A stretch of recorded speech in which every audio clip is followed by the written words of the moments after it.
Je suis vraiment heureuse de vous accueillir encore une fois ce soir pour le spectacle de la concentration art dramatique de l'unité 2.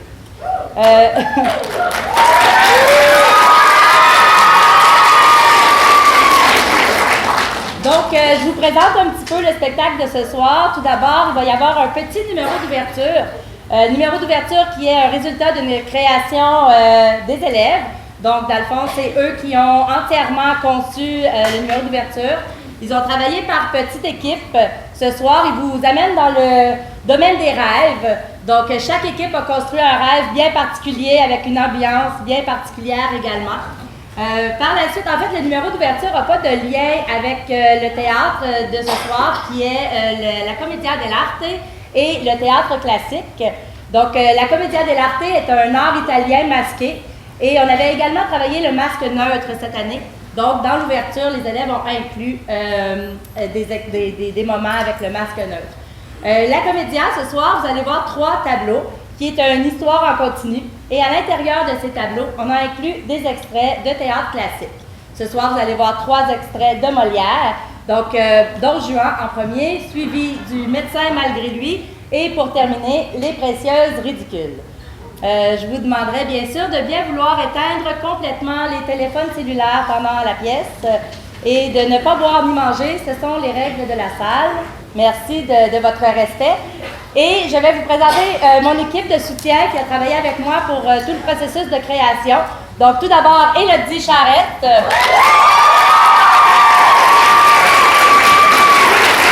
Miguel Texera.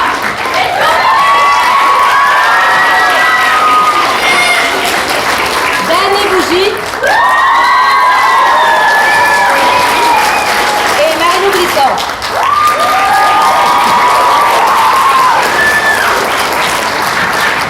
Merci de votre présence et bon spectacle.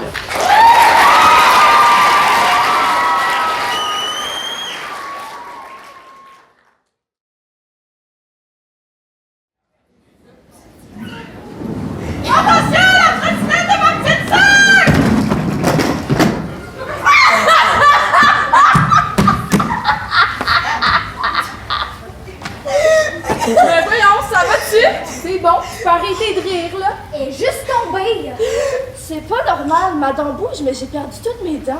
Trottinette! Oh, je l'ai perdue! T'as perdu quoi? Ben, sa dent! Ok, mais on fait quoi de la trottinette?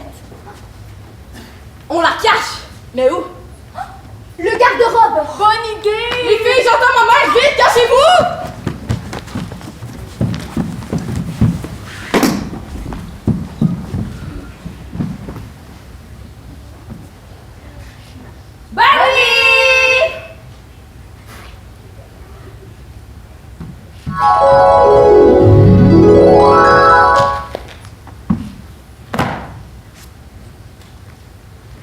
Des super-héros. C'est bizarre, ils ont des pouvoirs.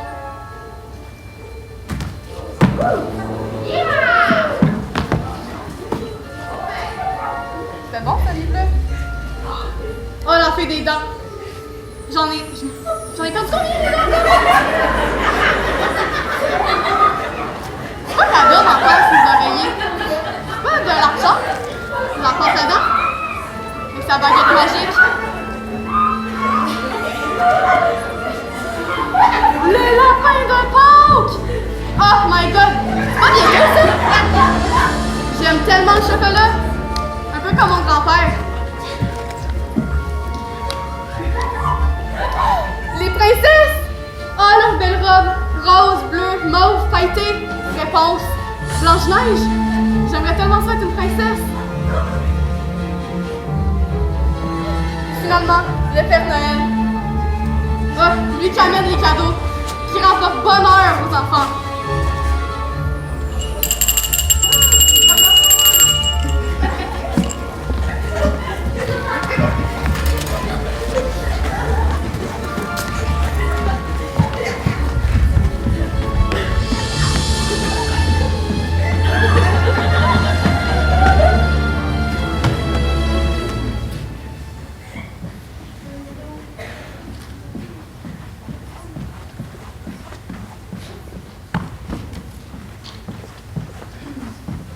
J'ai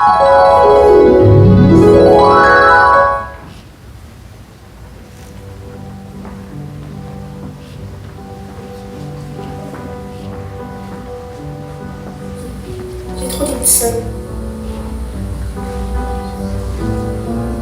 Pourquoi mon ventre est aussi gros? Pourquoi j'ai pas plus de forme? J'ai un gros bouton. J'aimerais ça avoir les cheveux lisses. J'ai l'air d'une planche avec des petits seins. Pourquoi je peux pas être mince comme les autres filles? J'ai tellement des petites cuisses. Je suis tellement plus belle maquillée. Je suis même pas capable de me coiffer normalement.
C'est le meilleur de toute ma vie. Pourquoi tu pleures? J'ai de l'argent sous mon oreiller! Le bouton! Le seul bouton que je vois, c'est lui sur ton front. Il manque pas quelqu'un? 1, 2, 3, 4. 1, 2, 3, 4. Et où Lily? Elle avait pas dit qu'elle faisait du somnambulisme. Ah oui, c'est vrai! Faut jamais réveiller les somnambules. Non. Elle pourrait mourir! Oh, j'ai pas encore envie de me ramasser aux urgences. Pourquoi on irait aux urgences? Première soirée pyjama sans aller à l'hôpital.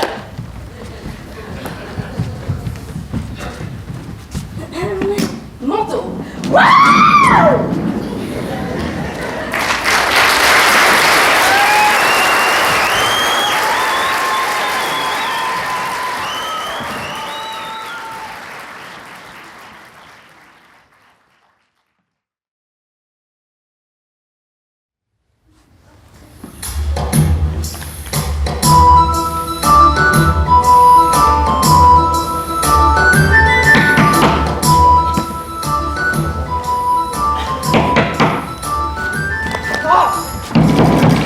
Est-ce que quelqu'un va ouvrir?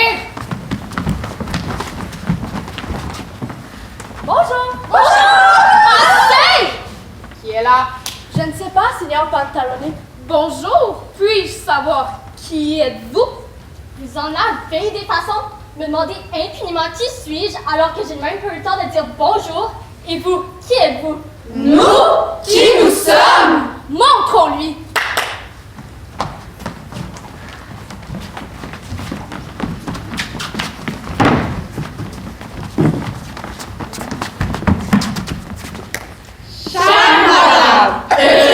Monsieur du public! Du public sans lequel nous ne serions rien. Rien du tout. En tout cas, pas grand-chose. Tout au plus quelques lignes dans un livre. Autant dire presque rien. Des poussières d'illusions! Des grains de sable dans l'océan! Même pas de vrais humains! Des guignols sans intérêt! De tristes clowns sans âme! D'authentiques tout nus! Permettez-moi de me présenter. Arakino, pour vous servir. On me dit rusé.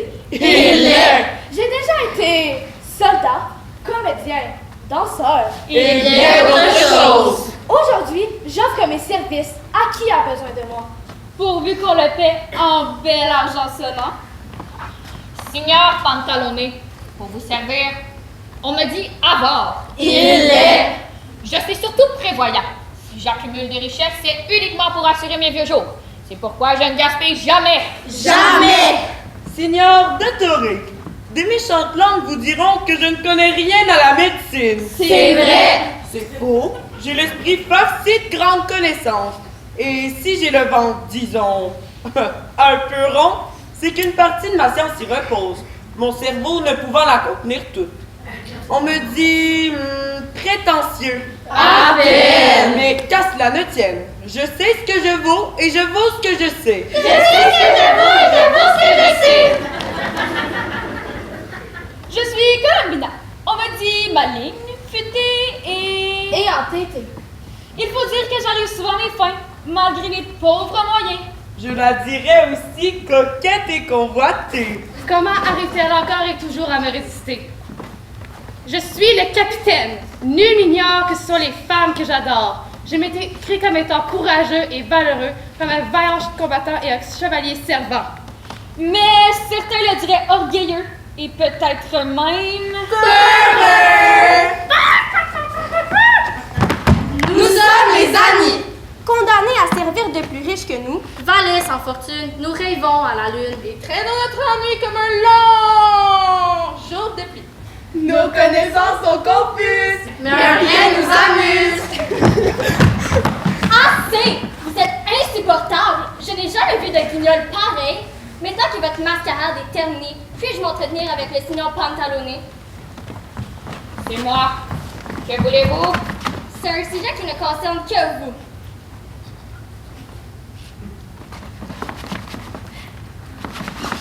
Ah! peines et misères, car je suis porteur de mauvaises nouvelles que je dois vous remettre aujourd'hui. Je vous écoute. Je le regrette de vous annoncer le décès de votre vieille grande tante Marguerite. Oh! Que la vie est injuste! Vous pouvez le dire. Ma pauvre tante Marguerite! Pas si pauvre que cela, j'ai récupéré une belle bouche. Si généreuse et avenante! Depuis 10 ans qu'elle bougeait à peine. Si généreuse et pleine de vie! Avoir comme 10 et les réserves de nourriture toujours vides. Elle nous traitait comme des rats. Comment vais-je faire pour survivre à une telle perte? J'ai peut-être une petite compensation à votre peine. Une compensation... De quel genre? Votre vieille tante vous a légué. Légué... Une auberge. Une auberge? Mais que voulez-vous que je fasse d'une auberge? Ah! Ça, ce n'est pas mon problème. Vous en ferez bien ce que vous voudrez. D'ailleurs, la vie vous porte où vous devez aller. Et vous serez toujours là où la vie vous porte. Voilà. Vous êtes propriétaire. Alors, ceci conclut mon travail. Vive la retraite. Je suis libre. J'en ai rien à faire de cette auberge! Moi, je la veux bien. Pourquoi toi plus que moi? Moi aussi, je la veux! Ah non, c'est moi qui la mérite. Je suis le meilleur. Non! Je m'y connais en auberge. J'en ai visité des centaines. Je crois que vous devez reconsidérer l'idée. Je ne reconsidérerai rien du tout. Mais pensez-y un peu. Tout le confort et toute la bonne nourriture que cela pourrait me procurer. Nous apporter. Eh oui. Et puis quoi encore? Vous allez vous empiffrer sur mes réserves et mes avoirs. Mais avez-vous songé à toutes les opportunités? Et vous avez déjà toute une équipe pour gérer cette auberge? Je ne... Seigneur, cette auberge pourrait être très rentable et vous apporter beaucoup d'argent. Vous pourriez devenir incroyablement riche. Donnez-moi mon auberge. J'ai bien réfléchi et j'en ai déduit par moi-même que cette auberge était une bonne affaire. Alors nous partons sur le champ. Sur le champ! Nous partons sur le champ! Nous allons où? Dans un champ! Mais non, idiot! À l'auberge! Oh oui! L'auberge! Allez faire les valises immédiatement. Et n'oubliez pas mes coffres. Ils contiennent toute ma fortune et je ne voyage jamais sans elle. Il ne voyage jamais sans elle. Bien, Coromina, allons à la réserve pour préparer quelques provisions. Je te suis et nous jetterons un œil sur les amis qui n'oublient pas les coffres. Vous avez fait le bon choix et il est essentiel que je vous accompagne. Vous devez être beaucoup trop occupé et vous ne pouvez sûrement pas vous absenter si longtemps du champ de bataille. Mais voyons, mon ami, je suis en permission. Je suis ici dans le Nord à me reposer. Je pourrais donc profiter de ce voyage pour vous raconter toutes ces belles histoires de conquêtes et de combats que j'ai menés. C'est décidé, je pars avec vous, j'assurerai votre protection et vous me fournirez repas et campement. Vous me surprenez, mon cher ami. Excusez-moi. Alors j'y pense. Si capitaine vous accompagne, je me dois de venir aussi. Ah, mais...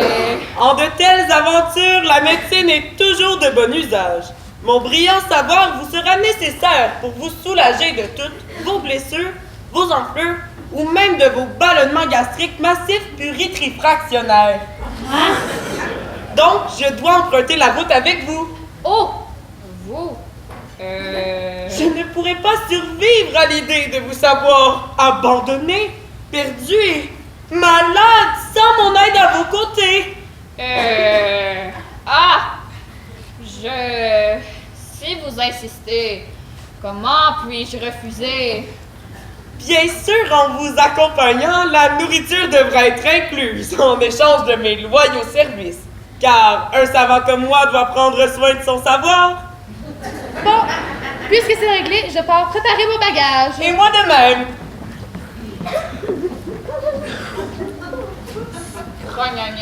Scrognognon, de vertichou, de scrognognon. Je ne voulais pas voir ce salopard aux grands airs, ni moi ce gros bédenneux à la tête pleine de jambon nous accompagner en voyage. Déjà que ce voyage peut me coûter très cher, je vais devoir payer pour qu'ils reçoivent tous les deux des vivres. Et ils ont des goûts dispendieux étant officiers de l'armée et médecins. Mes serviteurs devront se priver davantage et surtout faire preuve de retenue pour économiser ma bourse si précieuse.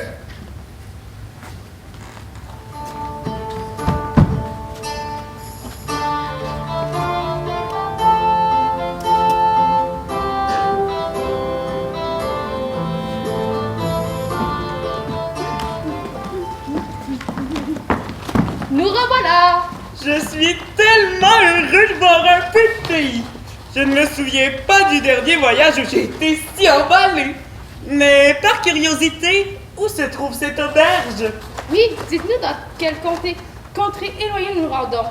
Le nom du village m'échappe, mais Arlecchino m'a assuré qu'il connaissait la route à prendre. Tout est prêt. Allons-y! Suivez-moi, je vais ouvrir la marche. Et moi, je vais la fermer. En route! Tous en cœur! Nous sommes heureux et nous débordons de joie. Regardez-nous et vous comprendrez pourquoi. Nous sommes heureux et nous débordons de joie. Regardez-nous.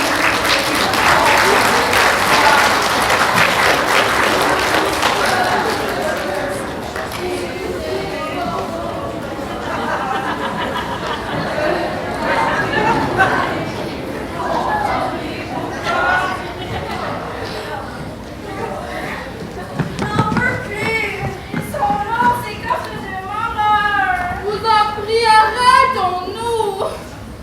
Non! Mes bras sont en combat!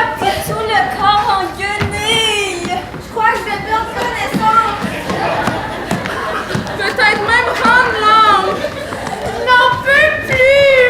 S'il vous plaît, arrêtons-nous. Non!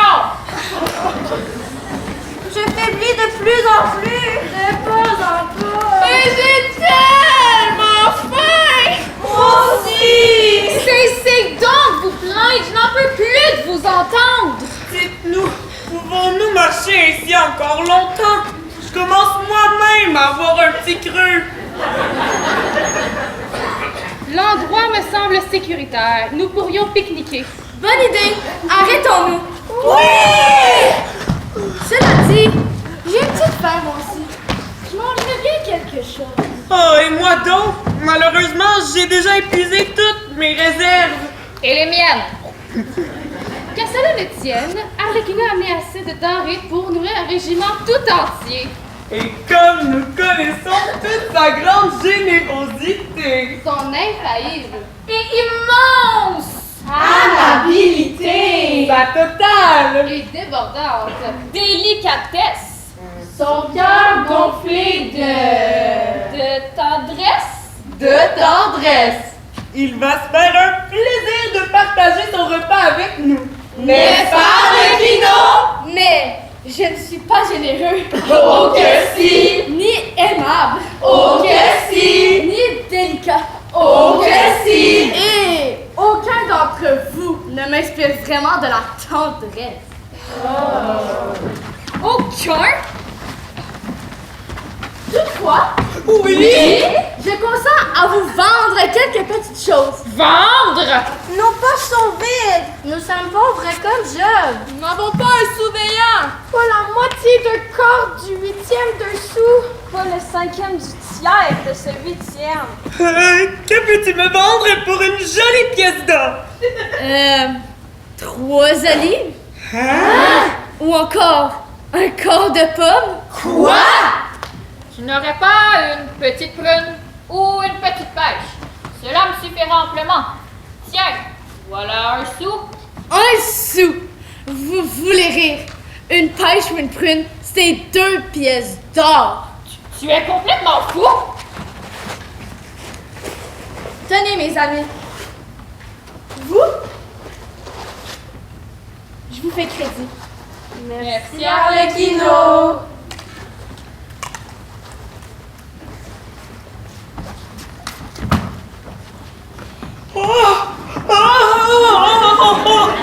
Un petit poulet bien rôti! Quel en serait le prix? Un petit poulet rôti? Je n'en ai qu'un. moi. Oh non, je te Alors, Seigneur Pantalonné, une pêche ou une prune? À ce prix-là, je préfère mourir de faim. Eh bien, pas moi! Que peux-tu me vendre pour, disons, 3 pièces d'or? Sachez, Seigneur Dotoré, que la gourmandise est le pire des défauts et le défaut des pires. Je ne suis pas gourmand. Je ne fais que nourrir honnêtement ce corps qui me fait la grâce de m'accompagner partout. Je lui dois bien cela. Si l'on regardait par le trou de votre nombril, on y verrait fausse canard, dinde et autres volatiles comestibles nager allègrement dans les tonneaux de vin que vous ingurgitez. Je bois pour me désaltérer. Rien de plus. Et à propos, j'ai bien soif. Il fait chaud sous le soleil de l'Italie. Dis-moi, Arachno, que peux-tu me vendre pour 5 pièces d'or? Une des cuisses de mon poulet, peut-être? Les deux? Ah, et puis non. Regarde tout entier, mon poulet. Allez donc faire un petit tour au village. Les prix sont peut-être meilleurs que les miens. Ils le sont sûrement. Allons-y!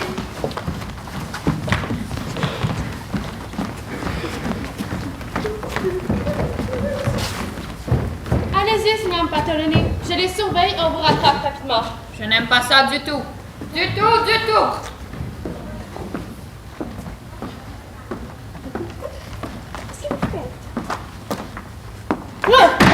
Vite, cachez-vous!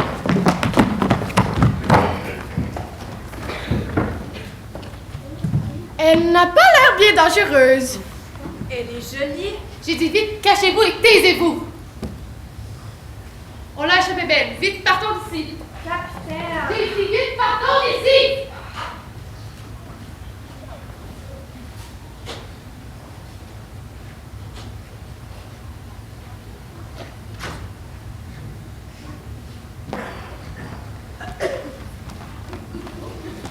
D'où me vient la belle, une rencontre si agréable. Dans ces lieux champêtres, parmi ces arbres et ces rochers, on trouve des personnes faites comme vous êtes. Vous voyez, monsieur? Êtes-vous de ces villages? Oui, monsieur. Et vous y demeurez? Oui, monsieur. Vous vous appelez? Charlotte, pour vous servir. Ah, la belle personne! Et que ses yeux sont pénétrants! Monsieur, vous me rendez toute honteuse. Ah, n'ayez point de honte d'entendre dire vos vérités. Haussez un peu la tête de grâce. Ah, que ces visages est mignon. Ouvrez vos yeux entièrement. Ah, qu'ils sont beaux. Que je vois un peu vos dents, j'ai pris. Ah, qu'elles sont amoureuses. Et ses lèvres appétissantes. Pour moi, je suis ravie. Et je n'ai jamais vu une si charmante personne. Monsieur? Que faites-vous donc avec Charlotte? Vous lui parlez d'amour aussi? Non, au contraire. C'est elle qui me témoignait un avis d'être ma femme. Et je lui répondais que j'étais engagé à vous. Qu'est-ce donc que vous veut Mathurine? Elle est jalouse de me voir vous parler, voudrait bien que je l'épousasse, mais je lui dis que c'est vous que je veux. Quoi? Charlotte? Tout ce que vous lui direz sera inutile. Elle s'est mis cela dans la tête. Comment donc, Mathurine? C'est en vain que vous lui parlerez. Je n'autorise point cette fantaisie. Est-ce que... Ne lui dites rien, c'est une folle! Non, non, il faut que je lui parle! Je veux voir un peu ses raisons. Quoi? Ce n'est pas honnête, Mathurine, d'être jalouse que monsieur me parle. C'est moi que monsieur a vu la première! Eh bien, si c'est toi qui l'as vu la première, c'est moi la première à qui il a adressé la parole. Ah ça non! Dis ce que tu voudras, mais c'est moi qui le désire! Vous n'êtes pas les premières qui l'a vu, ni même auxquelles l'a parlé. C'est moi. Je suis sa femme. Mais qu'est-ce que... Ne vous en faites pas. Vous n'êtes pas les seuls à qui le faites le coup.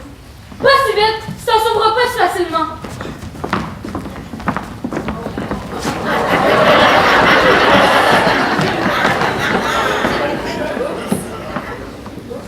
Toi, ma raison de vivre, de tout abandonner, mon envie de te suivre pour apprendre à t'aimer, tout le temps qu'il me reste, je veux te le dire. Toi, mon amour, mon secret de toujours. Toi qui occupes tous mes rêves. Toi qui hantes mes pensées. Toi qui enflamme mon cœur.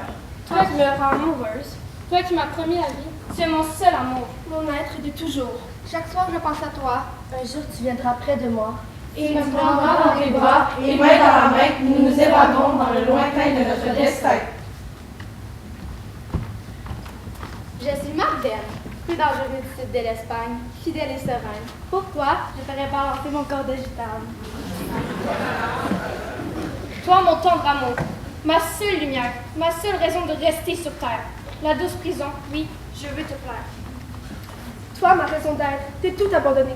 Mon envie de renaître pour apprendre à t'aimer. Tout le temps qu'il me reste, Je vais te le donner. Toi qui as promis de toujours me combler, sache que je t'aimerai pour l'éternité. Je ne cesse de penser à toi, toi qui me fais chavirer mon cœur, toi qui pourrais me faire vivre le bonheur, toi qui as déjà à me faire rêver, toi qui pourrais me faire si bien oublier.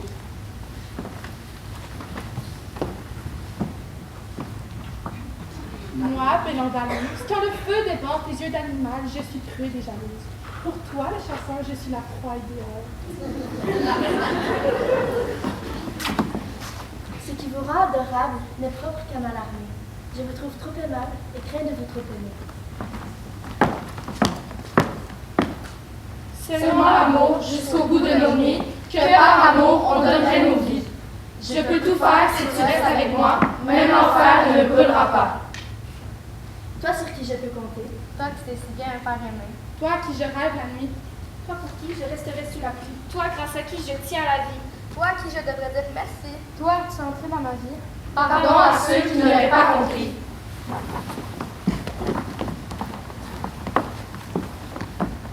Malheureusement pour toi, nous avons compris. Tu n'as jamais été fidèle.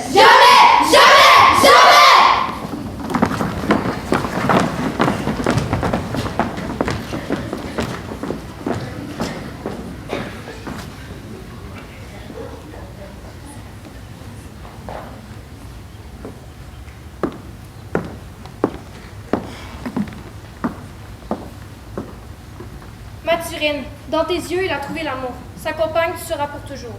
trop tard, mon cœur se désarme. Consolé par son charme, je n'avais pas vu son atrocité. Sous les larmes qu'il nous a causées, se déterre la vérité. Prends des vacarmes, mais jamais il ne va changer. Il joue avec nos cœurs sans pitié, toute la douleur qu'il nous a causée. Au grand jamais, je ne serai avec lui. C'est mon penser à toutes les femmes qu'il a détruites.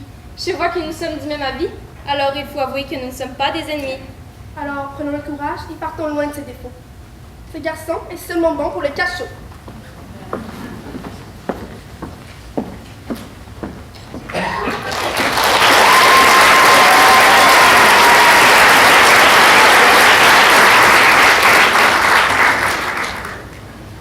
Mais quoi donc sont-ils?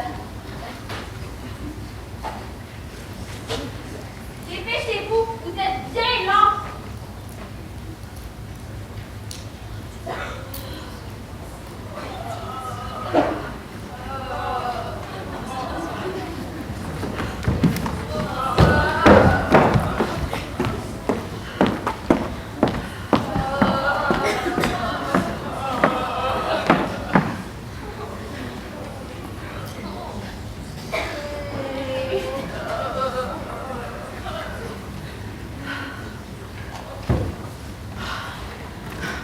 Je crois que je vais vomir. J'ai l'estomac tout à l'envers. Le ventre tordu par les crânes. Les tristes tout entortillées. Le foie qui explose. J'ai bien mangé. Ce poulet était d'un temps. Le pâté et le fromage d'un moelleux. Et les fruits et le pain d'une fraîcheur. Maintenant que nous avons mangé, il faut digérer tout ça. Digérons, j'ai bien mangé, c'était bien bon! Mais qu'ont-ils donc, ceux-là? Ce cri-là, aïe aïe! C'est un cri de douleur stomacale, foi de doctorine. Ils ont mangé trop vite. Le signor pantalonné nous nourrit à peine. Nous avons toujours le ventre creux. C'est pourquoi, quand nous voyons de la nourriture, Nous jetons dessus comme des genoux affamés.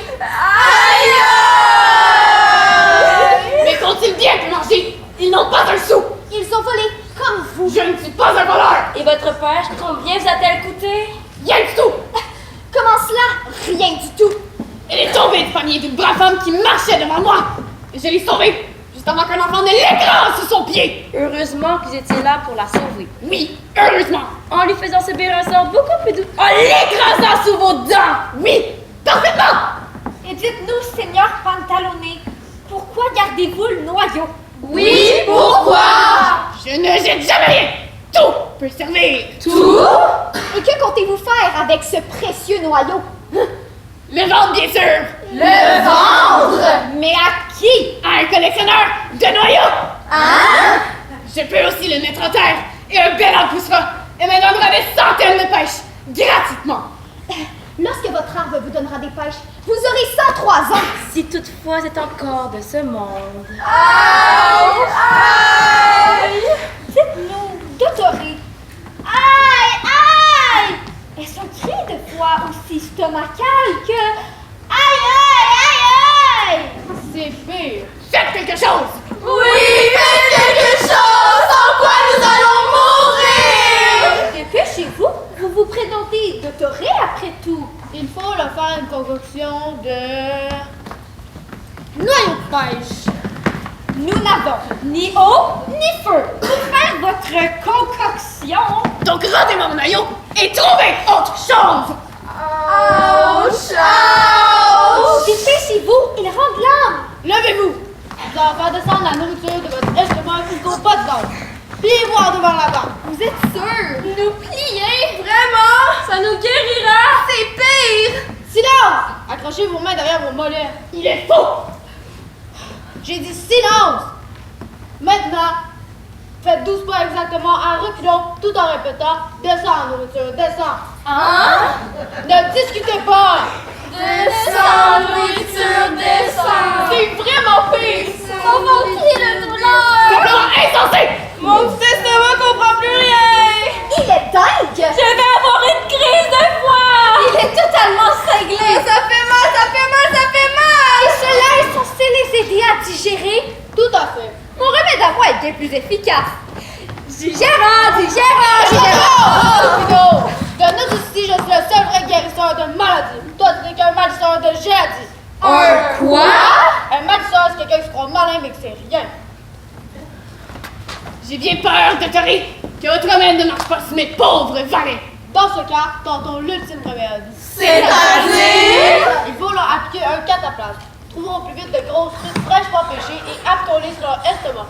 Elles feront disparaître toute la mauvaise humeur. Détruis ton comprimant qui gigote en agonisant!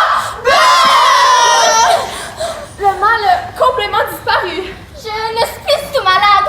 Moi non plus. C'est un vrai miracle. Comment, vous n'avez plus mal? Un miracle! Qu'en pensez-vous, messieurs? Seule la proposition des remèdes les a guéris. Ça, c'est de la très grande médecine.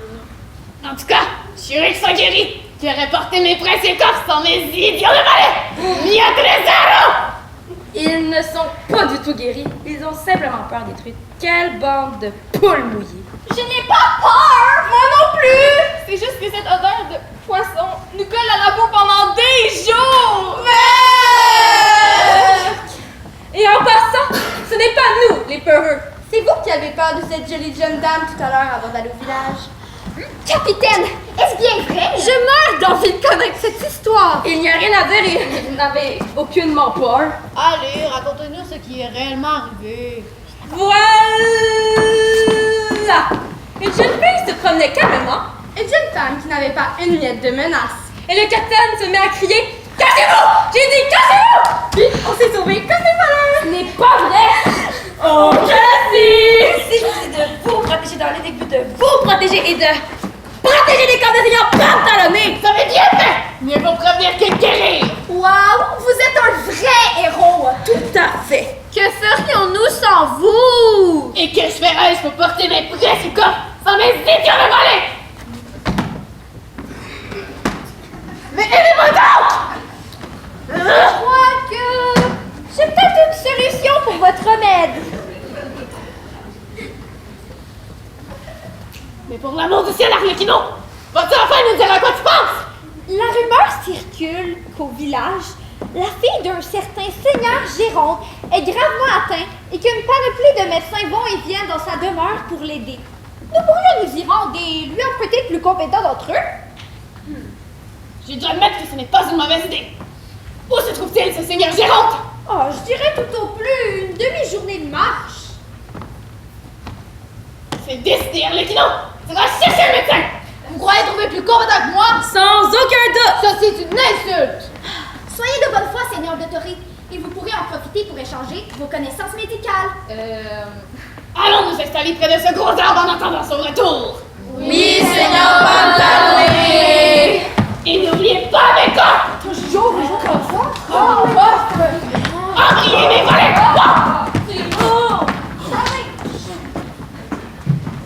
Je crois qu'avant d'y aller, je vais me reposer un peu.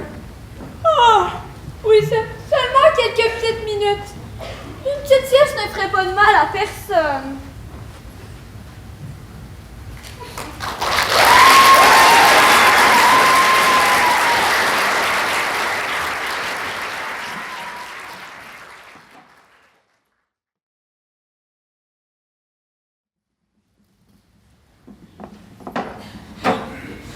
Je n'en peux plus de ces mascarades.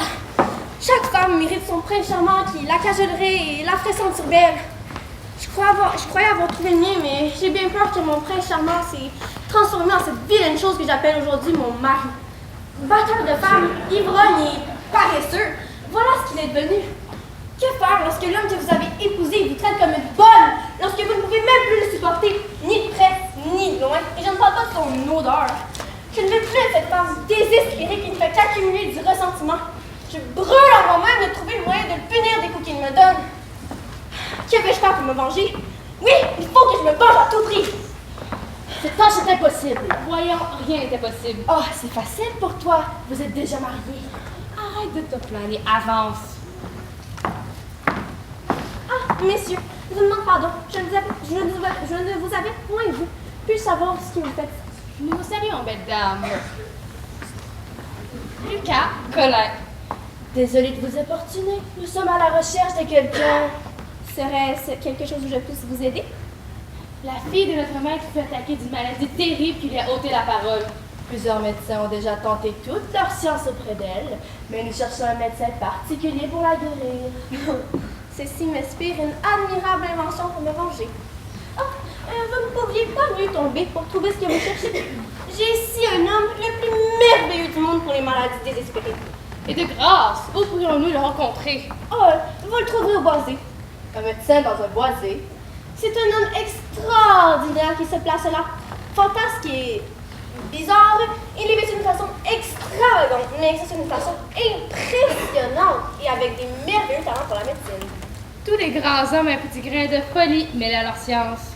Mais sa folie est bien plus grande qu'on le peut le croire. Je vous assure qu'il n'avouera jamais qu'il est médecin.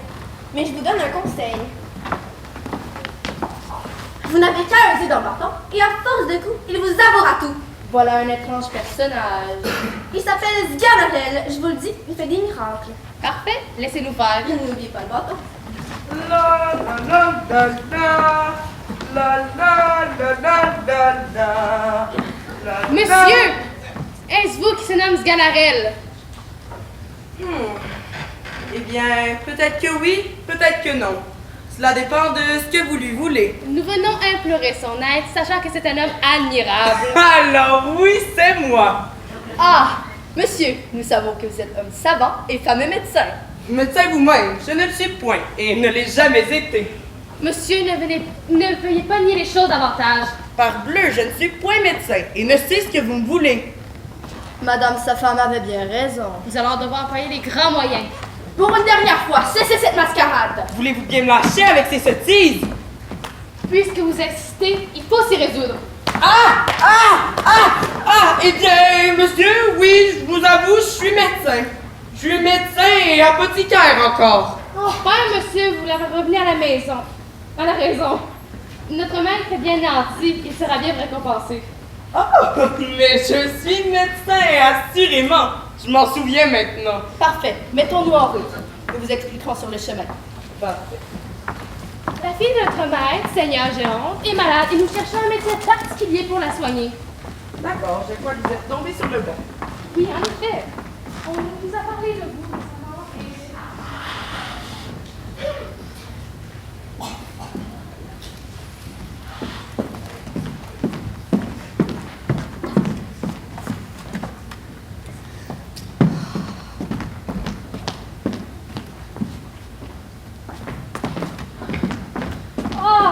Voilà enfin! Monsieur, je crois que vous serez satisfait. Nous vous avons amené le plus grand médecin du monde. Oh, juste ciel! Allez la chercher. Enchanté. Sganariel, pour vous servir. Est-ce la malade? Ah non, elle c'est ma femme. La voici. Je n'ai qu'elle de fille et j'aurais tous les regrets du monde si elle venait à mourir. Qu'elle s'en garde bien. De quoi est-il question? Qu'avez-vous? Quel est le mal que vous sentez? Que dites-vous? Je n'entends point votre langage. Monsieur, c'est là sa maladie. Elle est devenue muette sans que jusqu'ici on en ait pu savoir la cause. Et c'est un accident qui a fait reculer son mariage. Et pourquoi? Celui qu'elle doit épouser veut attendre sa guérison avant de conclure les choses. Mais qui donc ne voudrait pas que sa femme soit muette? Enfin, monsieur, je vous prie d'employer tous vos soins pour la soulager de son mal. Attendez une minute. Donnez-moi votre bras. Voilà un pouls qui marque que votre fille est muette. Voyez comme il a devenu sa maladie.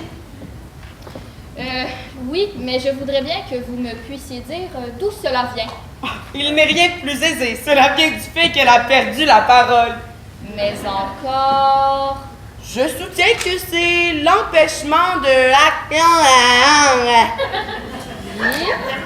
et qui est causé par de certaines vapeurs formées par l'exaltation des influences qui s'élèvent dans la région des maladies.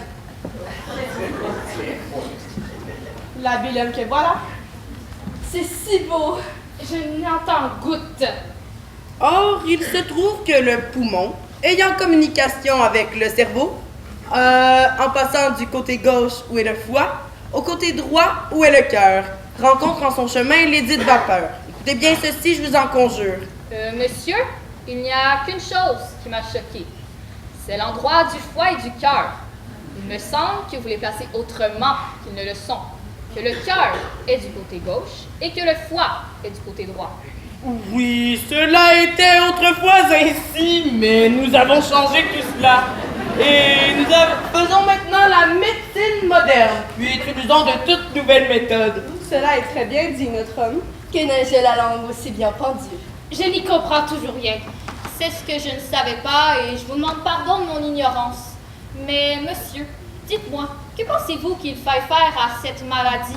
Mon avis est qu'on la remette sur son lit et qu'on lui fasse prendre pour remède quantité de pain trempé dans du vin. Du pain et du vin? Il est démontré que le pain et le vin ont des vertus qui font parler. Vite, quantité de pain et de vin. Bon, monsieur, sur ce, je vais revenir lorsque la médecine agira. Attendez un peu, je vous prie. Oui. Je me dois de vous récompenser pour vos bons services, monsieur. Oh, cela n'est pas nécessaire. Oui, monsieur. Oh, merci beaucoup. Je reviendrai. Parfait. Bien le bonjour.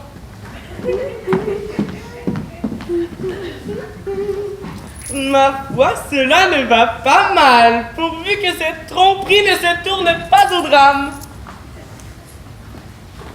Monsieur, il y a longtemps que je vous cherche et j'ai imploré votre assistance.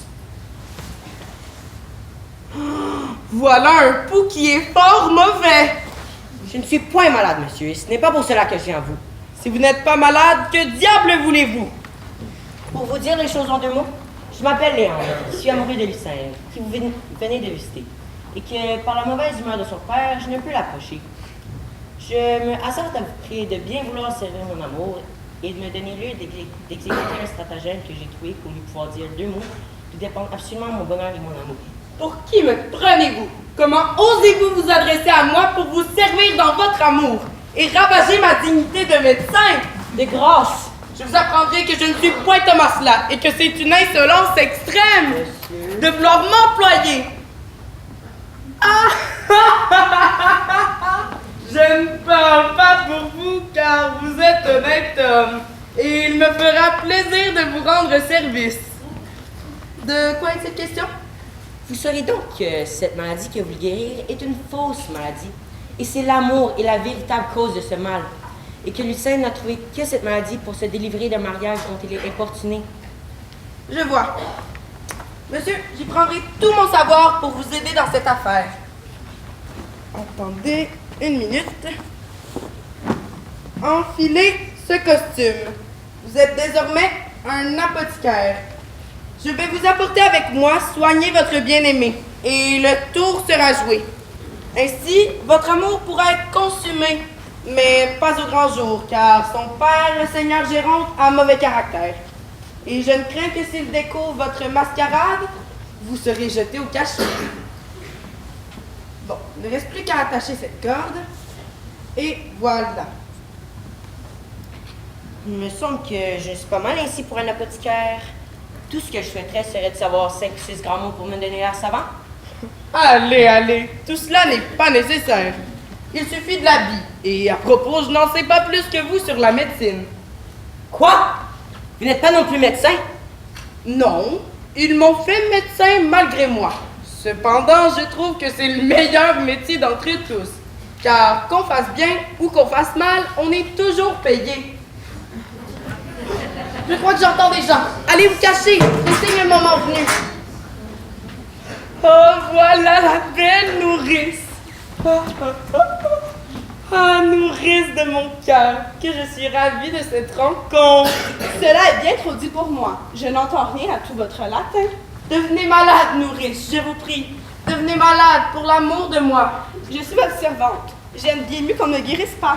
Votre mari n'a pas l'air très commode. Il semble brutal, stupide et plutôt jaloux.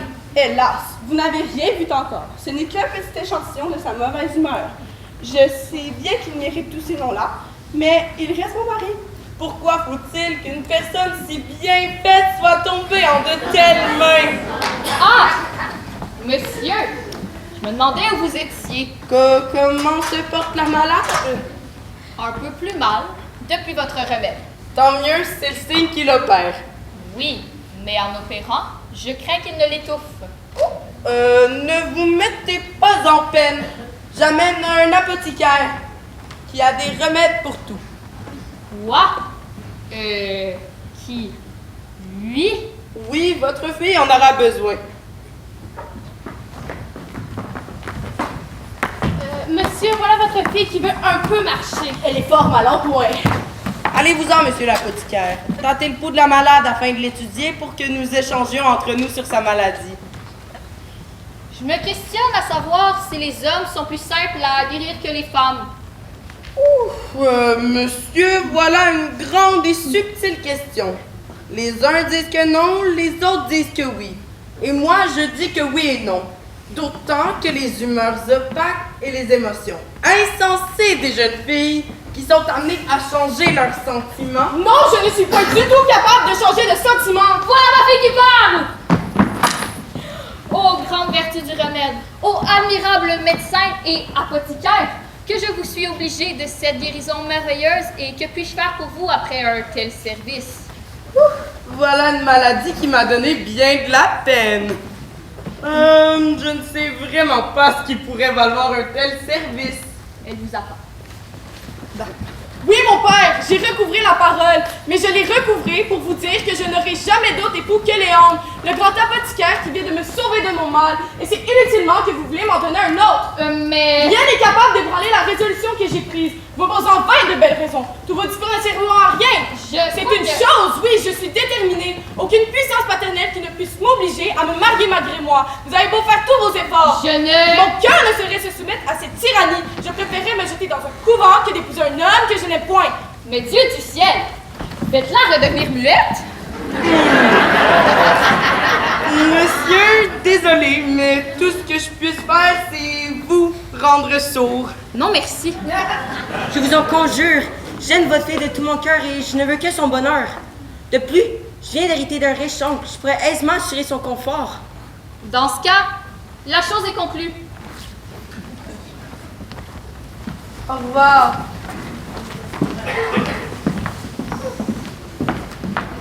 Mon travail ici est fait. Être médecin rapporte énormément.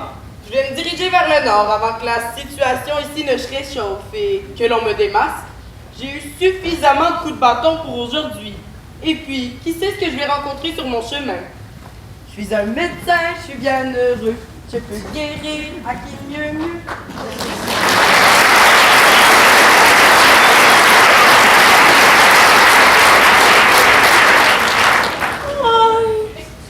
Cette sieste était particulièrement reposante et agréable, mais beaucoup trop longue, je crains. Je crois que je commence même à voir le soleil se coucher. Alors, Arlecchino, tu n'as pas une minute à perdre. Je suis un médecin, je suis bien heureux. Je peux guérir à qui mieux. Je suis un médecin, je suis bien heureux. Je peux guérir à qui mieux. Bonjour! Oh, ma foi, désolé, je ne vous avais point vu. J'ai cru entendre que vous étiez médecin. Assurément, je viens à peine de guérir la fille du seigneur Jérôme. C'est assurément mon jour de chance. Vous êtes exactement celui que nous cherchions. Moi? Les valets de mon maître sont gravement atteints. Nous craignons même pour leur vie. Où sont-ils? Juste à côté. Ne bougez pas, je vais les chercher. Voilà encore une belle occasion de garnir ma bourse. Vite, amenez-les! J'ai trouvé le grand médecin dont je vous parlais.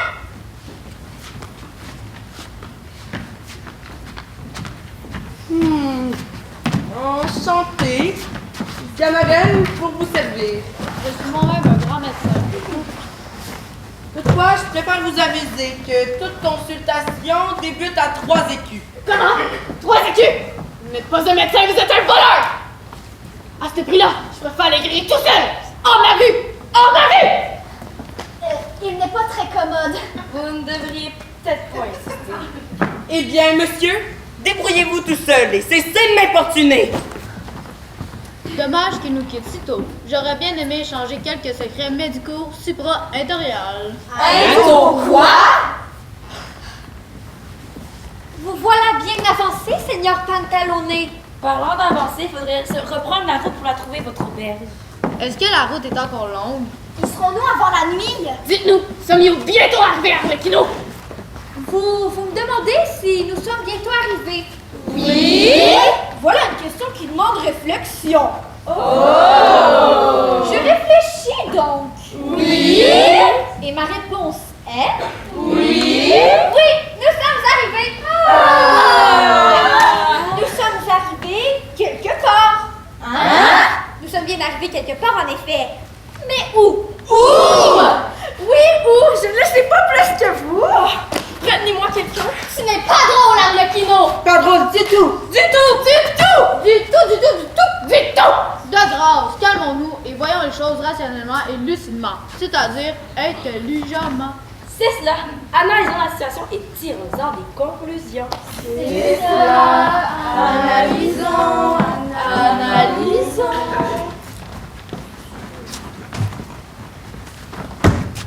Tu nous as conduits dans cette expédition et nous aurons bientôt traversé l'Italie du Nord Au sud, D'est. En ouest. elle ne peut pas être bien loin, cette auberge. Oui, mais où? Ce coquin prétendait le savoir! et tout connaître! Je crois qu'elle ne savait pas du tout où nous conduire. Si toutefois cette auberge existe vraiment. Maintenant, dites-nous, Arlecchino, serait-il possible que ta cervelle du diable ait concocté un mensonge pour le seul plaisir de nous faire avoir traversé l'Italie entière? Est-ce possible? Je suis désolée. Seigneur Pantalone, Seigneur de Toré et vous, mes amis. Mais oui, c'est possible. C'est possible! Ma cervelle à moi est capable de bien plus que cela. Ce n'est qu'un véritable crétin! Moi, un crétino. Regardez par ici.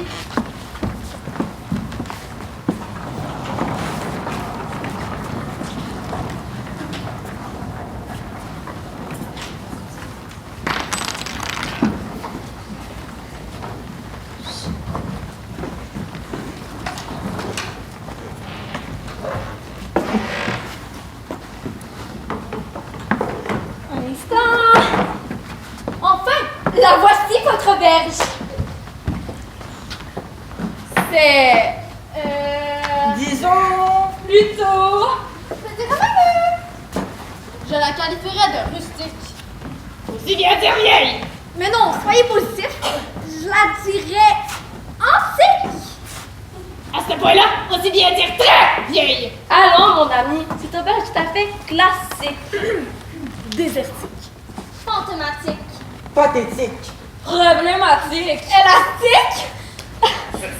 Elle pourrait presque être romantique.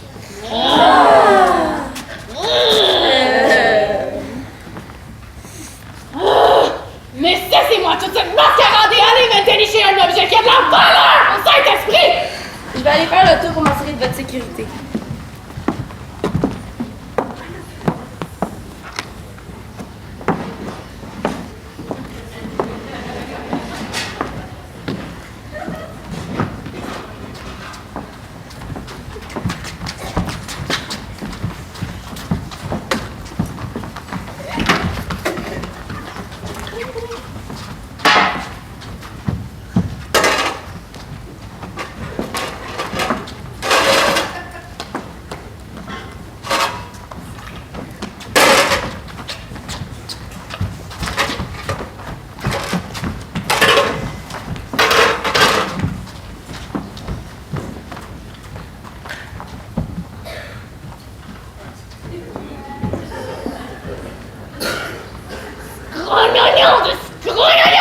Je me suis encore foutu dans un gros merdier!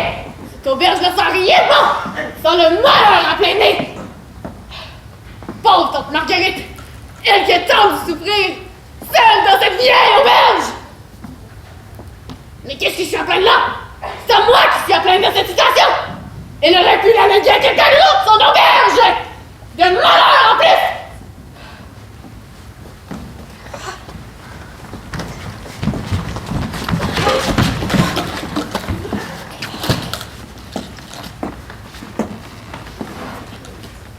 Mais voyons, vous ne voyez pas qu'il faut une clé? Ah! Oh!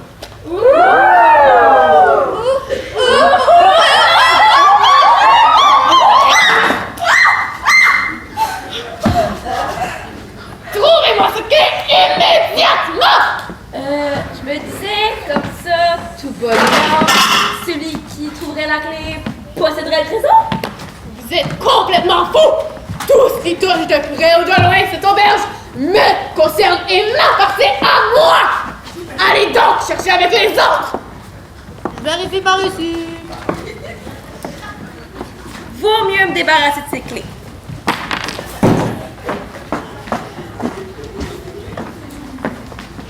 C'est bien long! C'est bien long!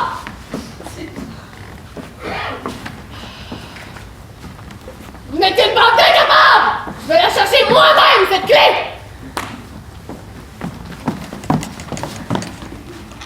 Ah!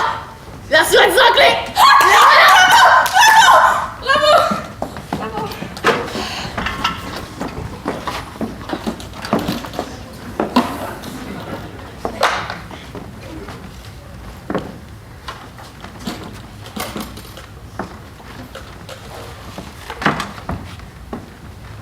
Avis au propriétaire de lieu.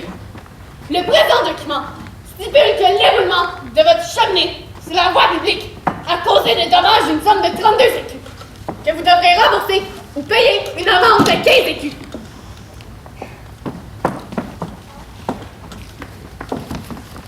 Par le présent, le propriétaire est tenu compte de travaux de toiture qui ne respectent pas les normes.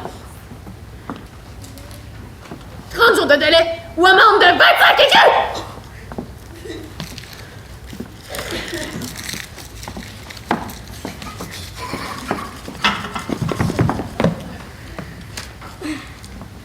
Ça, ce n'est pas un trésor! C'est un cauchemar! Tout ce qui touche de près ou de loin à cette auberge vous concerne et vous appartient. Ah, capitaine!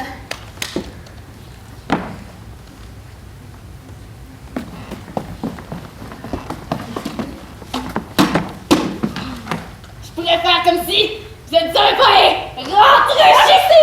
Moi aussi je sais! Montrez que je ne sais pas. Toi, tu ne sais pas. Vous devez être prudent avec la loi. Une lettre pour le propriétaire.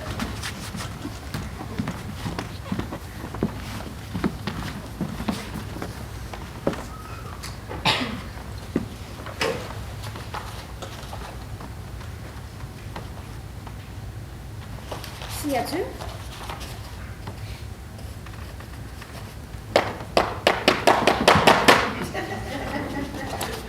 Merci.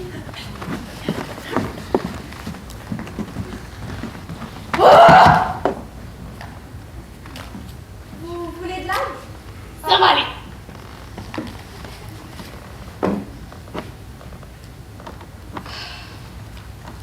Frais de cour, 18 écus. Frais de notaire, 25 écus. Amende de non-contamination de l'eau, 32 écus. Rouillement de la cheminée, 45 écus. Et finalement, tout est une somme de 185 écus. Malheur à moi! Je meurs de la pauvreté et dans le malheur! Cessez de vous apitoyer. Voyons ce que nous pouvons faire. Nous pouvons vous aider. De toute façon, nous n'avons plus rien à perdre. C'est vrai. Le balai, les draps, les rideaux.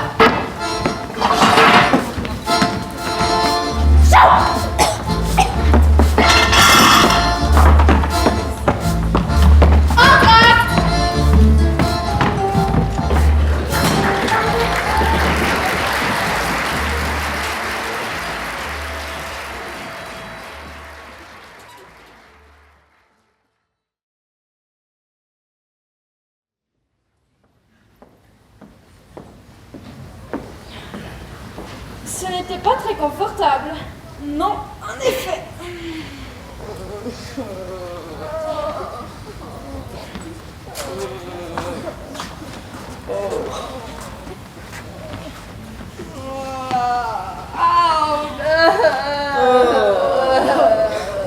J'ai affreusement mal dormi. Au moins toi t'as dormi. Il y avait beaucoup trop de ressort. Et pas assez de mousse. Et ça pique partout. Moi aussi. Bonjour mes amis, j'ai passé une merveilleuse nuit. Et moi de même. Nous. Et ils n'ont pas l'air très bien. Nous avons bien fait d'aller dormir au village.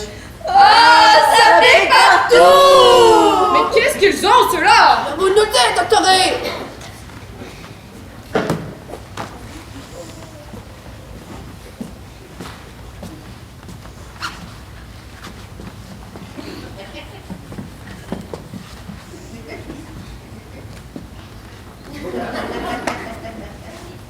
Je dirais des démangeaisons putrificatives corpo-physiques. C'est parfois très très grave et... On dirait des puces. C'est ce que je disais, c'est parfois causé par des puces. L'auberge doit être pleine. Des puces? Et quoi encore? Cette auberge est un véritable cauchemar. Faites quelque chose, doctoré, c'est insupportable. Vous n'avez qu'à les taper rapidement pour les assommer et ensuite vous secouer dans tous les sens pour les faire retomber. Plus vite! Plus vite! Mais plus vite, voyons! Ah, vous ne savez pas taper! Ça ne semble pas fonctionner. Ça marche pas, Seigneur Doctoré! J'ai un remède infaillible contre les puces. Oui! Vous n'avez qu'à vous laisser tremper dans un bain d'huile de gras de porc fermenté et laisser bouillir 5 minutes. Les puces détestent cette odeur. Nous aussi! Vous n'auriez pas quelque chose de plus... de moins... Vous voulez qu'on vous soigne, mais vous refusez toujours mes remèdes. Alors, je ne peux rien pour vous. Je crois qu'il me reste un peu d'huile de lavande. Cela fonctionnera très bien. J'ai songé que vous devriez peut-être investir dans votre auberge pour améliorer l'endroit. J'ai mal songé. Je déteste investir. Je déteste investir. Arlecchino n'a pas tort. Et vous devriez acheter de la nourriture et du vin. Acheter? Vous parlez un langage que je n'entends point. Mais qu'allez-vous offrir aux clients? Faut acheter et revendre plus cher, et si vous ferez un profit. Mauvaise idée. Cela me semble bien trop coûteux. Et si personne ne vient, que vais-je faire de toutes ces provisions? Nous les mangerons, nous. Oui, nous en sommes capables. Tout à fait placable. Du poulet, du rôti, du saucisson, Du jambon. Nous mangeons comme des cochons! C'est ce que je disais! Je serais ruiné, vous êtes des goinfres! Attention! Il y a quelqu'un! Soyez sur vos gardes! Oh! Calmez-vous, vous en effrayez le client. Excusez-moi, je cherche les propriétaires des lieux. C'est moi! Qu'y a-t-il encore? Je me présente Molière. Directeur de ma propre troupe de théâtre. Oh! Je cherche un endroit où me produire, mais tous les aubergistes ne sont pas favorables à l'idée. Ici, je ne dérangerai personne et je pourrais même vous attirer des gens. Je ne sais pas, je dois réfléchir. Il doit réfléchir. Il n'aime pas les changements. Ni les gens. Ni les auberges. Certainement pas le théâtre. Ni les bouleversements. Moi, il m'aime pas. Moi non plus.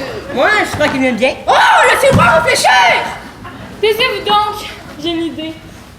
Combien vous dites? 50 écus? Tout à fait. Et combien encore? 200 équipes. C'est incroyable! Vous faites un cachet extraordinaire! J'accepte! Oh! Il accepte! Du théâtre ici? Parfait. Nous allons chercher la troupe. Place au théâtre.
Voici l'histoire d'un homme plutôt riche, le bourgeois Gorgibus.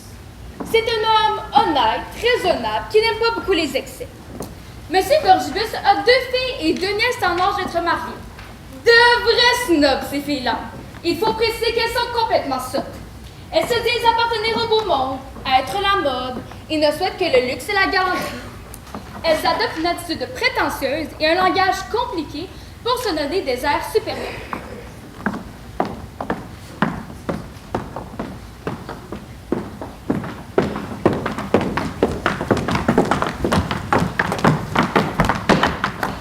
Regardez-moi un peu. Eh bien, Que dites-vous de notre visite? En êtes-vous fort satisfait? Je suis outrée. Et moi de même. Osez nous traiter de la sorte.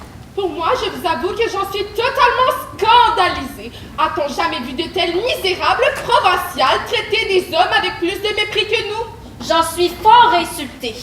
Et moi de même. Il me semble que vous prenez la chose bien à cœur. Sans doute je l'y prends, et de telle façon que je veux me venger de cette impertinence. Je vous seconde. Et moi aussi. Et comment encore?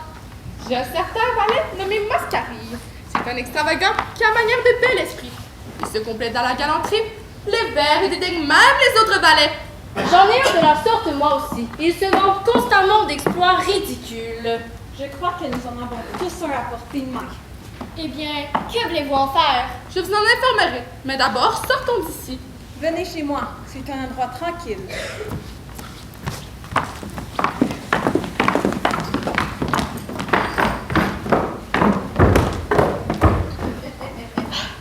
Pourquoi ces jeunes seigneurs sortent-ils de chez moi mal satisfaits? D'où pourrait bien venir leur mécontentement? Il faut savoir un peu ce que c'est. Je dois en faire l'approfondissement auprès de mes filles. Hola! Que désiriez-vous, monsieur? Où sont vos maîtresses? Dans leur cabinet. Que font-elles? De la pommade pour les lèvres. C'est trop pommadé. Dites-leur qu'elles descendent.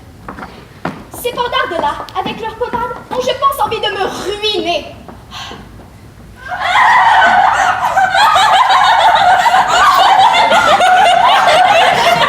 Il est bien nécessaire, vraiment, de faire tant de dépenses pour vous graisser le museau. Dites-moi un peu ce que vous avez fait à ces messieurs que je vois sortir avec tant de froideur. Ne vous avais-je pas commandé de les recevoir comme des personnes que je voulais vous donner pour mari? Et quelle estime, mon père? Voulez-vous que nous fassions de l'étrange procédé de ces gens-là? Une fille un peu raisonnable ne peut s'accommoder à leur personne. Et qui trouvez-vous à redire? La belle galanterie? Quoi? Débutée par le mariage? Quelle grossièreté! Débutée par le mariage, c'est inacceptable! Et par où veux-tu donc qu'il débute? Par le concubinage? Mon père, que vous dites là est du dernier bourgeois. Je n'ai que faire, ni d'air ni de chanson. Je te dis que le mariage est une chose simple et sacrée et que c'est honnête de débuter par là. Mon père, voici ma cousine qui vous dira, aussi bien que moi, que le mariage ne doit jamais arriver qu'après les aventures. Il faut qu'un moment, pour être agréable, sache débuter les beaux sentiments et faire naître la passion. Il doit courtiser Isabelle. Et faire la promenade. Il doit lui rendre plusieurs visites. Ensuite vient la déclaration. Après cela viennent les aventures, les rivaux et les persécutions des pères. Les persécutions des pères? Oui, les jalousies, Les fausses apparences. les désespoirs et ce qui s'ensuit. Quel diable de jargon j'entends ici? Il est vrai, mon oncle. Ma cousine donne dans le vrai de la chose. Je pense qu'elles sont toutes folles et je ne puis rien comprendre à ce baragouin. Qu'athos et vous, Marcelon? Grâce, mon père était-il de ces noms étranges et appelez-nous autrement? Comment ces noms étranges? Ne sont-ce pas vos noms de baptême? Que vous êtes vulgaire. Pour moi, un de mes étonnements, c'est que vous ayez fait une fille aussi spirituelle que moi. Il est vrai, mon oncle. Voici le nom de Polygxène, celui que ma cousine a choisi, et celui d'Amiante, que je me suis donné. En de grâce, dont il faut que vous demeuriez d'accord. Écoutez, je n'entends point que vous ayez d'autres noms que ceux qui vous ont été donnés par vos parrains et marraines. Et pour ces messieurs dont il est question, je connais leur famille, et je veux que vous vous disposiez à les recevoir comme mari. La charge de 4 filles est beaucoup trop pesante pour un homme de mon âge. Pour moi, mon nom, tout ce que je puisse vous dire, c'est que je trouve le mariage une chose tout à fait choquante. Comment peut-on songer de se coucher contre un homme vraiment nu? Je n'entends rien à toutes ces balivernes. Je veux être maître absolu, et vous serez toutes mariées dans peu de temps. Ou ma foi, vous serez religieuses.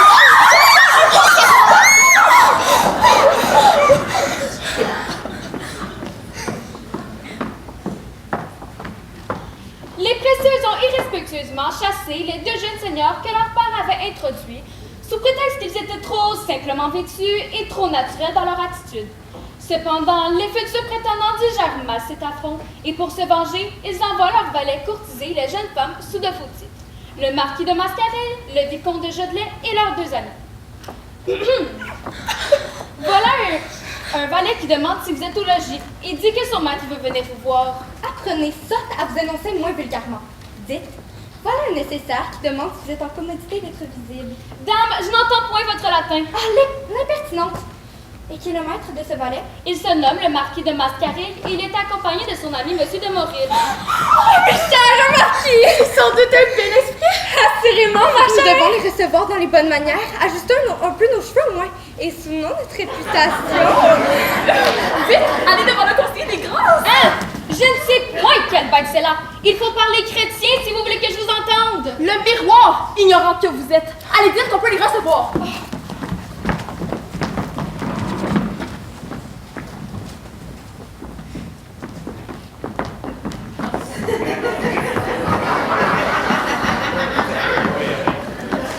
Messieurs, mes maîtresses vont venir.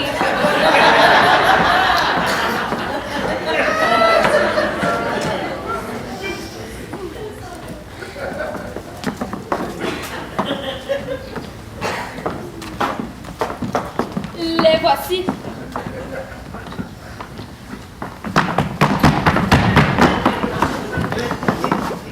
Mesdames, vous serez surprises sans doute de l'audace de votre visite. Mais c'est que vos charmes et votre réputation sont si puissants que nous courons tous derrière eux. Oui, tout à fait. Ma chère, il faudrait faire donner des sièges. Hola! Oui, madame? Vite, amenez-nous rapidement la voiture de la conversation. Hein? Les fauteuils!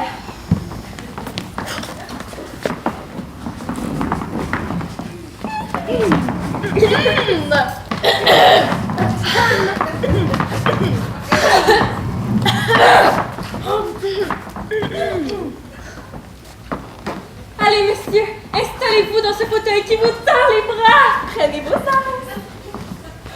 Vous recevez beaucoup de visiteurs. Hélas, nous ne sommes pas mais nous sommes en Brastelette. Aussi, nous avons une amie qui nous a promis d'amener ici plusieurs hommes avec un fort bel esprit. Je ferai votre affaire à 1000 personnes. Elles me rendent tous visite. Et quand je veux, je les surprends par un sonnet, une chanson, une énigme ou même un portrait. Pour moi, je n'aime pas particulièrement les énigmes. Cela exerce l'esprit. Ah, certes. La poésie est justement le meilleur exercice de l'esprit. D'ailleurs, il faut que je vous fasse écouter une composition que j'ai faite hier chez une duchesse. Il est diablement fort, c'est les compositions. Écoutez donc, mesdemoiselles. Nous y sommes de toutes nos oreilles. Oh! Oh! Je n'y prenais pas garde! Tandis que, sans songer à mal, je vous regarde. Votre œil en tapinois dérobe mon cœur. En voilà! En voilà! En voilà! En voilà! Ah, qu'il est tellement galant! Quelle profondeur! Tout ce que je fais est d'une grande classe et ne sont point pédants. Vous en éloignez de plus de 2000 lieues. Avez-vous remarqué ce commencement? Oh! Oh! Voilà qui est extraordinaire! Oh! Oh! Comme un homme qui s'avise tout d'un coup. Oh! Oh! Oui, je trouve ça admirable. Il me semble que cela ne soit rien. Ah! Que dites-vous? Ce sont là de ces sortes de choses qui ne se peuvent payer? Mais n'admirez-vous pas aussi? Je n'y prenais pas garde. Tandis que sans songer à mal, je vous regarde. C'est-à-dire, je vous admire et sans malice. Je vous contemple. Il y a aussi tapinois. Que vous semble ce mot? Tapinois. N'est-il pas bien choisi? Tout à fait bien, c'est admirable. Tapinois, en cachette. Il me semble que ce soit comme un chat qui vient de prendre une souris. Tapinois, il ne se peut rien de mieux. Au voleur, au voleur, au voleur, au voleur. Ne direz-vous pas qu'on dirait un homme qui court et crie après un voleur pour le faire arrêter? Au voleur, au voleur, au voleur. Il faut avouer que tout cela est spirituel et galant. Vous avez appris la musique? Moi? Point du tout. Et comment cela se peut-il? Les hommes de qualité savent tout, sans jamais n'avoir rien appris. Il est vrai qu'il dit les choses d'une drôle de manière. Il a un tour admirable dans l'esprit. Hola!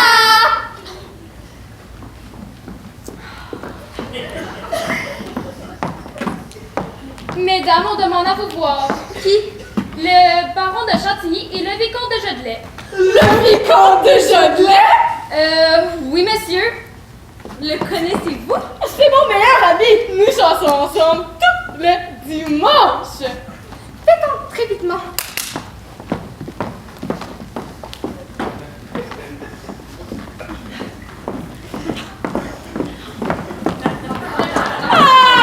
Vicomte! Ah! Ma fille! Mais que j'ai de joie de te voir ici!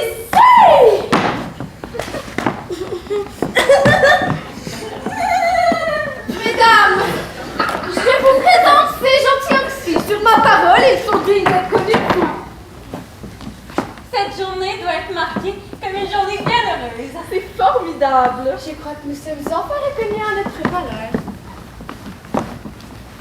Allons, faut-il toujours vous répéter les choses? Ne voyez-vous pas qu'il faut un fauteuil?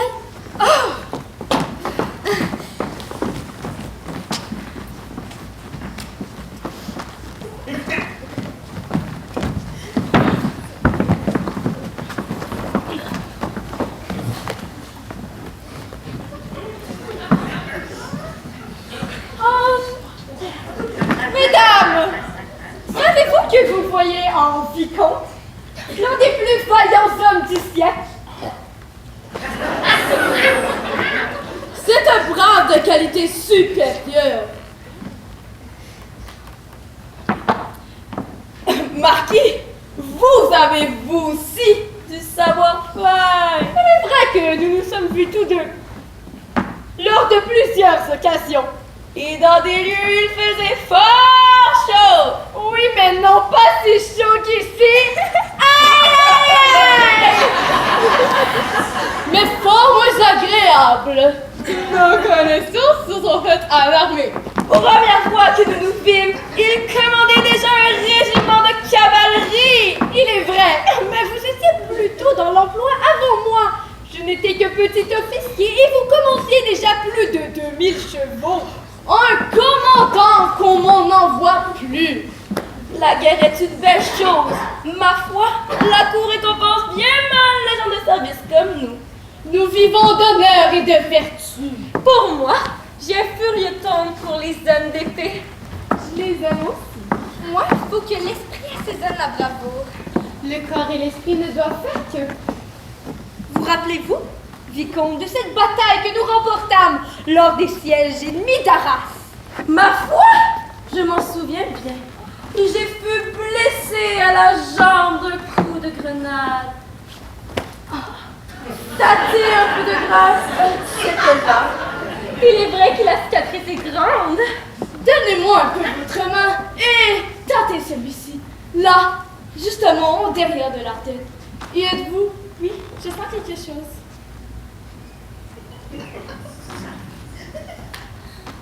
Voici une plaie de mousquet que je me fis lors de mon dernier combat. Quel bravo! Voici un autre coup qui me perça de part en part à l'attaque de Grovelin. Oh, ça devait être très douloureux.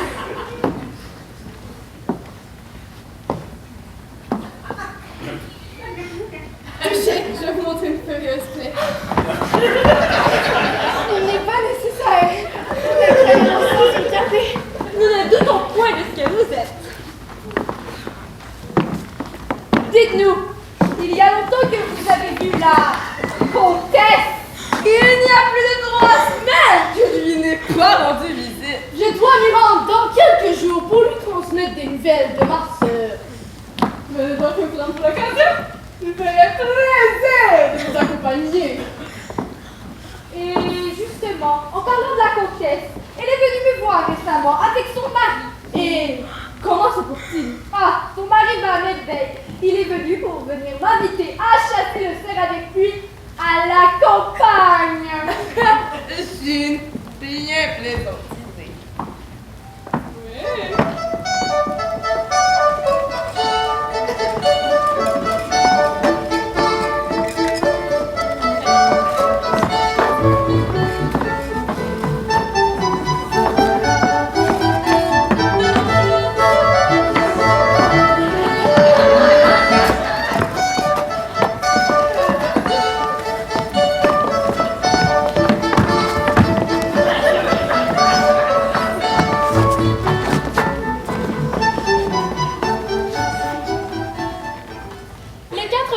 Sont tellement séduites par leur grande manière empruntée et leurs habits.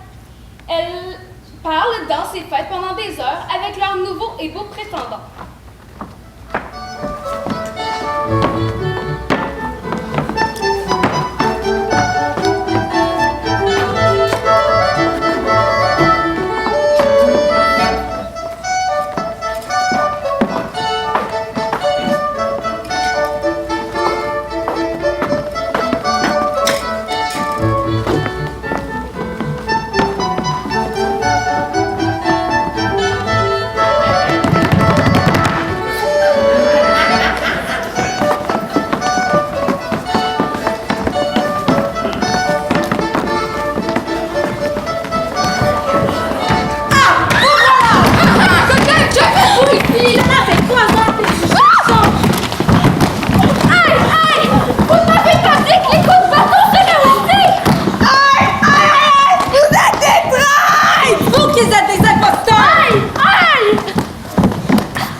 je vois.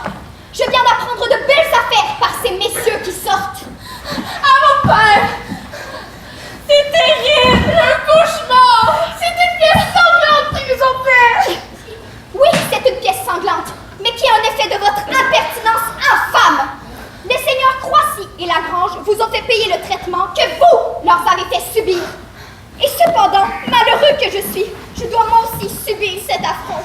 Ah, mon père, je viens nous en faire manger, ou je mourrai d'honte, ou je ne regarderai plus personne. Mais qu'allons-nous devenir? Je ne sais ce qui me retient de vous faire connaître un terrible sort. Nous allons servir de fable et de risée à tout le monde. Voilà ce que vous êtes attirés par vos extravagances et vos folies. Allez vous cacher, vilaine. Allez vous cacher à jamais.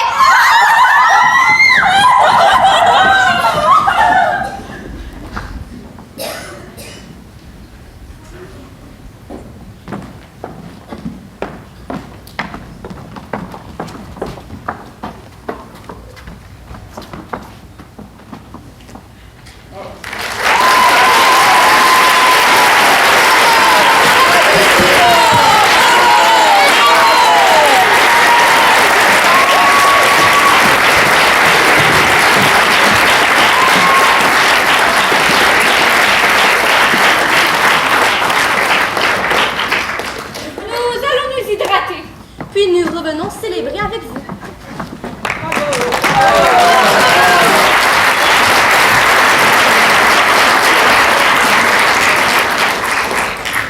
Je vous avoue, mes amis, que si le rôle de spectateur me plaît, celui d'acteur me comble davantage. Je suis d'accord avec vous, capitaine.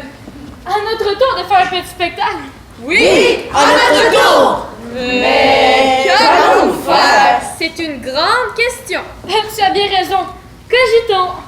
Cogitons, cogitons, cogitons. Marcel, nous perdrons notre temps. Et le temps, c'est de l'argent.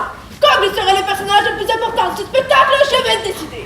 Nous pourrions inventer une histoire de pouvoir. Pour une fois dans ma vie, décider et contrôler. Pitié! Une histoire de combat d'épée. Combat d'épée? Oui, une fois dans ma vie, être le preux chevalier.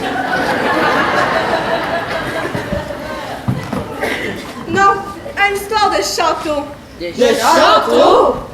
Pour une fois dans ma vie, je pourrais être prince. Prince. Pour une fois dans ma vie, je pourrais être princesse. Princesse. Une histoire de gastronomie, de festin et de vin. Et enfin, le ventre plein. Il faut prendre une décision. Cogitons. C'est ça, cogitons. Cogitons, cogitons, cogitons. Décidons-nous. Une histoire de bravo. De pouvoir. De château. De festin. Une histoire d'amour. D'amour. Pour jouer une histoire d'amour, il faut un amoureux et une amoureuse. Eh bien, je veux bien jouer votre amoureuse. Je veux bien amoureux. Cela me fera bien des amoureux. Mais avons-nous toutes les qualités nécessaires pour séduire? Là est la question. Une bonne amoureuse doit avoir des belles qualités pour plaire aux charmantes demoiselles. J'en ai une et je suis riche. J'en ai une bien plus grande, je suis savant. Moi, j'ai plus qu'un tour dans mon sac. Moi, j'en ai bien 3. Et moi 15. Tu dis n'importe quoi. C'est même pas compté jusque-là. Oui. Moi, je suis le plus habile voleur du village. Et tu crois que ça plaît aux filles? J'espère bien. Moi, je suis brave. La plus belle des qualités, c'est moi qui l'ai. Ah oui? Quelle est-elle? La vigueur, la fraîcheur, et en un seul mot, la jeunesse. Ça ne vaut pas la richesse. Bon. Nous nous disputassons beaucoup trop. Oui, vous avez raison. Nous nous chicanassons plus que des raisons. Faut prendre une décision, cogitons. C'est ça, cogitons. Parlez à cette malèche. Puisqu'il est tout évident, nous ne serons jamais d'accord. Colombina, c'est toi qui décideras. Mes amis, comment vous dire? Dotoré et votre grand savoir. Seigneur Dotoré, Seigneur Pantalonné et votre important avoir. Capitaine et vos belles histoires. Même vous, mes amis, vous êtes drôles et gentils. Mais aucun d'entre vous ne saura voler mon cœur pour toujours. Aucun? Ne t'en fais point. C'est très bien que s'il y en avait qu'un, ce serait le mien. Toute cette agitation m'a donné affreusement soif.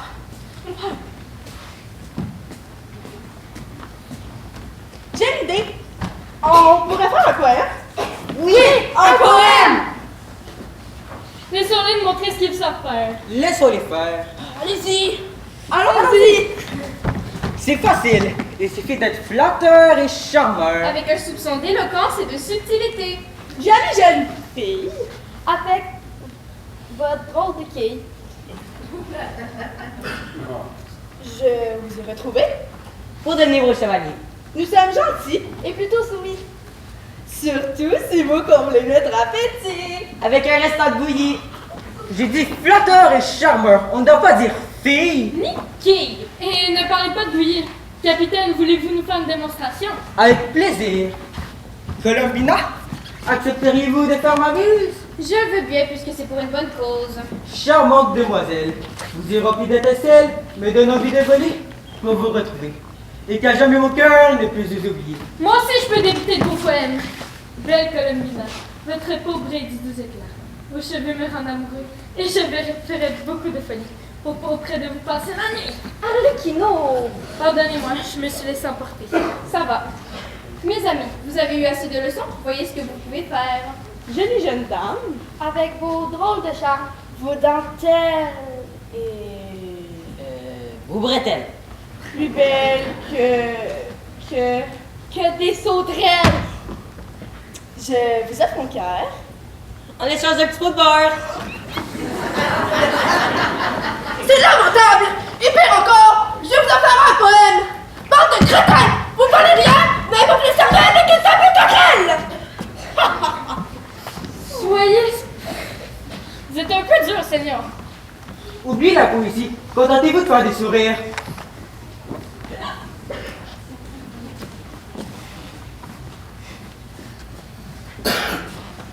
J'ai trouvé une vieille bouteille de vin dans le fond de la réserve. J'ai longuement hésité avant de décider de la goûter pour savoir si elle était toujours, disons, potable. Et j'ai vu juste. Elle était délicieuse. Bande d'idiot! Avec toutes ces distractions, j'ai pas pu régler mes problèmes de dette. Soyez patient, Seigneur Pantalone. La patience est une vertu! Ah, voilà les comédiens. Et les comédiennes.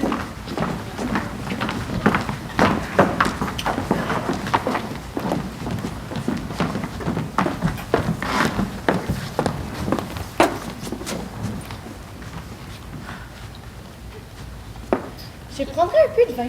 Et moi de même. Notre aubergiste pourrait nous offrir un petit verre de vin comme pourboire. Ce serait bien apprécié! Ne comptez pas! Mais ne vous fâchez pas! Pas très accueillant comme aubergiste. Je ne suis pas aubergiste et je ne veux pas l'être! Vous avez pourtant une auberge. Je n'en veux pas! Il n'en veut pas. Je n'ai rien demandé! Il n'a rien demandé. Alors donnez-la moi. Mais quelle merveilleuse idée! C'est fantastique! C'est formidable! Il me semble que nous y trouvons chacun notre compte. Eh bien, la chose est déjà négociée et conclue. Je vous laisse de tout, bonne chance! Allez, porte de venir à mes coffres et nous rentrons! Nous rentrons! Mais nous venons à peine de faire connaissance. Les gens sont fort intéressants et les demoiselles tout à fait charmantes. Nous rentrons. À la maison! Je m'ennuie ma vieille grande! Et moi donc? Je suis presque heureux de tenir les coffres. C'est toi! Et avance! Heureuse de vous avoir connu.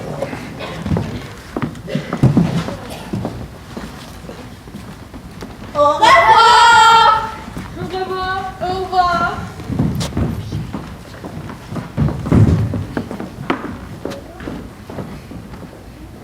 La pièce Les Précieuses Ridicules a connu un immense succès.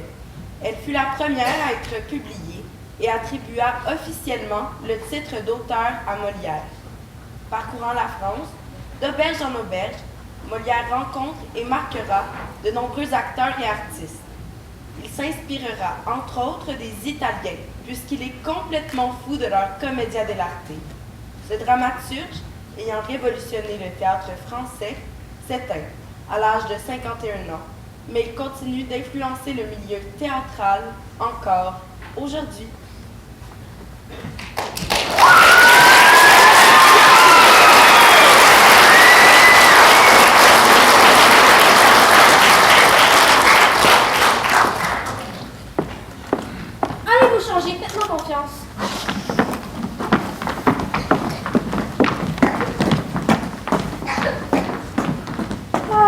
je suis si content de cette acquisition.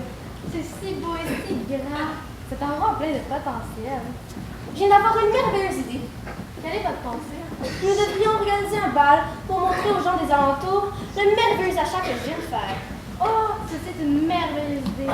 Cela pourra nous attirer de futurs clients. M'accorderiez-vous une petite danse au courant de la soirée? Évidemment. Maintenant, organisons le bal.